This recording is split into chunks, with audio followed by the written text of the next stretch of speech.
नमस्कार दोस्तों, स्वागत है आपका हमारे चैनल में। दोस्तों, कल माननीय सर्वोच्च न्यायालय में जस्टिस दीपांकर दत्ता जी के द्वारा टेट के मामले में जो दायर पुनर्विचार याचिकाएं थी, उन पर इन चैम्बर हियरिंग की है और उसके आउटकम क्या निकले हैं अभी तक फिलहाल उसका कोई ऑफिशियल लेटर निकल कर नहीं आया है। लेकिन माननीय सर्वोच्च न्यायालय में कल की डेट में देखेंगे तो आप 28/4/2026 को एक लेटर यहाँ पे निकल कर सामने आया, इसके बारे में हम बात करेंगे। साथ ही साथ हम देखेंगे कि क्या इस लेटर की वजह से कोई हमारे केस पर इफेक्ट अफेक्ट पड़ा होगा कि नहीं, क्या इसकी वजह से जो इसमें डिफेक्ट दूर नहीं किए गए हैं, जिसका बाकायदे नोटिस यहाँ पे निकाला गया है, उसकी वजह से क्या जो हियरिंग है उसमें कोई दिक्कत आई होगी या किस तरीके से उसको जस्टिस साहब ने यहाँ पे कंसिडर किया होगा, तो इसी के बारे में हम बात करेंगे। तो चलिए अब वीडियो को आगे बढ़ते हैं। देखिए आप 28/4/2026 की डेट इसमें पड़ी और कोर्ट नंबर 8 और आइटम नंबर 1002 जिसपे हमारा केस लिस्ट हुआ था। और यहाँ पे आप देख सकते हैं supreme court of India inherent jurisdiction. उसके बाद आप जब देखेंगे तो सिविल अपील नंबर यहाँ पे लिखा है 1385 ऑफ 2025, जो एक मुख्य मामला था। और उसके बाद जो जिसके वजह से यहाँ पे चीज़ों को जोड़ के देखा गया था। अब यहाँ पे अगर आप जब देखेंगे तो स्टेट ऑफ यूपी ईटीसी लिखा है, उस पेटिशनर जो हैं, और रिस्पॉन्डेंट में है अंजुमन इसात तालीम ट्रस्ट एंड अदर ईटीसी। तो रिवाइज्ड कॉमन ऑफिस रिपोर्ट यहाँ पे बताया गया है, जो रजिस्ट्रार विभाग जो संभालता है उसके द्वारा।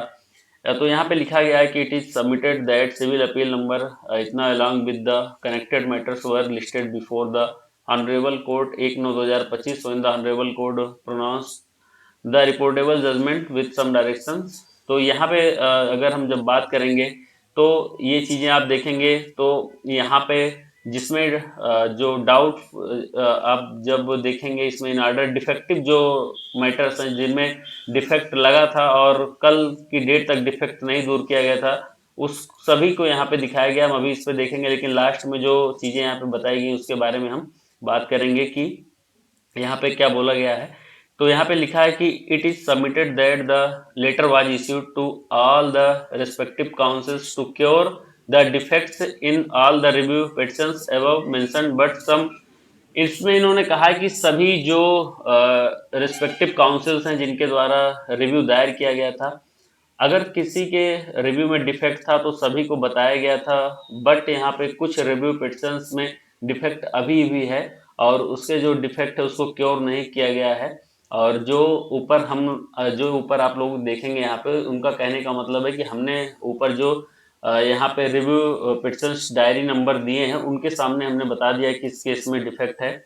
तो the unregistered review petitions diary numbers above mentioned are circulated before the honourable. इनका कहने का मतलब है कि जिस स्थिति में रिव्यू आपका था उस स्थिति में हमने माननीय जज साहब के सामने उसको पेश कर दिया है। अब इस मामले में जो कुछ भी होगा वो माननीय जज साहब उस पर देखेंगे। और ये आप देखेंगे तो डेटेड 27 अप्रैल 2026 को इनके द्वारा यहाँ पे बताया गया है, असिस्टेंट रजिस्ट्रार जो हैं। और यहाँ पे जो आप देखेंगे copy to Ankit Goyal advocate हैं, विक्रम हेगड़े जी हैं, टॉम जोसेफ जी हैं, लेंटो के भी एडवोकेट है, संजय रस्तोगी जी हैं। तो इतने यहाँ पे जो एडवोकेट्स हैं उनको ये कॉपी जो है प्रोवाइड करवा दी गई। अमित पवन है, आप देखेंगे राजेश सिंह हैं, हिमांशु शर्मा हैं। तो ये तमाम जो भी एडवोकेट्स हैं इनको जो है यहाँ पे लिस्ट प्रोवाइड करवा दी गई है। देखिए, एक बात हमने शुरू में आपको बताया था, हमने पूरी लिस्ट खंगाली थी और उसमें से बताया था कि काफ़ी ज़्यादा जो राज्य हैं उनके द्वारा भी यहाँ पर डिफेक्ट को दूर नहीं किया गया था। फिलहाल उस जो डिफेक्ट है इसका कोई प्रतिकूल प्रभाव तो नहीं पड़ना चाहिए हमारे केस पे। लेकिन अगर प्रतिकूल प्रभाव पड़ता भी इसकी वजह से तो उसमें आप कुछ कर नहीं पाएंगे, क्योंकि ऐसा माना जाता है कि डिफेक्ट जो है सारे क्योर होने चाहिए। फिलहाल अमूमन देखा गया है कि जो जज साहब होते हैं इससे जो है छूट प्रदान कर देते हैं। अब आइए हम देख लेते हैं कि जो हमारे रिव्यू हैं उनमें किन किन रिव्यू में जो है हमारा जो है डिफेक्ट लगा था और उसको दूर नहीं किया गया है। जो सबसे बड़ा हमारा मामला था जिसमें उत्तर प्रदेश सरकार आप देख रहे हैं 53/434/2025, ये है रिव्यू पिटिशन का डायरी नंबर। और इसमें जो है बात की गई थी। तो अंकित गोयल जो है यहाँ पे माननीय वकील जो उत्तर प्रदेश सरकार के द्वारा खड़े किए गए थे, तो यहाँ पे इन ऑर्डर में लग गया है ये मतलब। और रिमार्क्स में आप देखेंगे, बाकी ये सेकंड आप डायरी नंबर देखेंगे तो सेकंड डायरी नंबर आप देखेंगे ये भी in order in order in order. Fourth number में आप जब 5 नंबर पे आएंगे तो ये संजय रस्तोगी जी हैं और advocate on behalf of the review petitions, तो इनके द्वारा जो फाइल किया गया था। और इसमें संभवतः आप यहाँ पे देखेंगे तो लिखा है कि a letter dated 22 has been received on 24 by post from Uttar Pradesh प्राथमिक शिक्षक संघ रिगार्डिंग, यहाँ पे ये जो मैटर है ये उत्तर प्रदेश प्राथमिक शिक्षक संघ के द्वारा, जो मुझे लग रहा है कि उनके द्वारा दायर किया गया था और उसमें भी डिफेक्ट है। जल्दी जल्दी हम आपको दिखा दे रहे हैं कि डिफेक्ट यहाँ पे है जो सभी में, इसमें भी डिफेक्ट है। आप डायरी नंबर देख सकते हैं 56,602।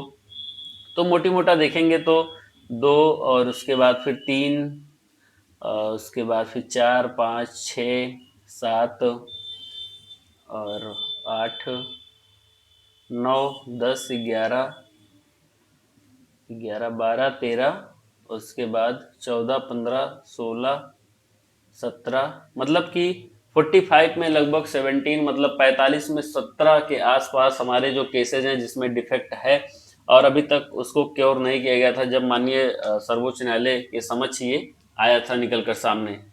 तो फिलहाल इससे कोई प्रॉब्लम नहीं है और कल की डेट में आया है, और अभी हमारे केस में क्या कुछ हुआ इसका कोई ऑफिशियल लेटर निकल कर सामने नहीं आया है।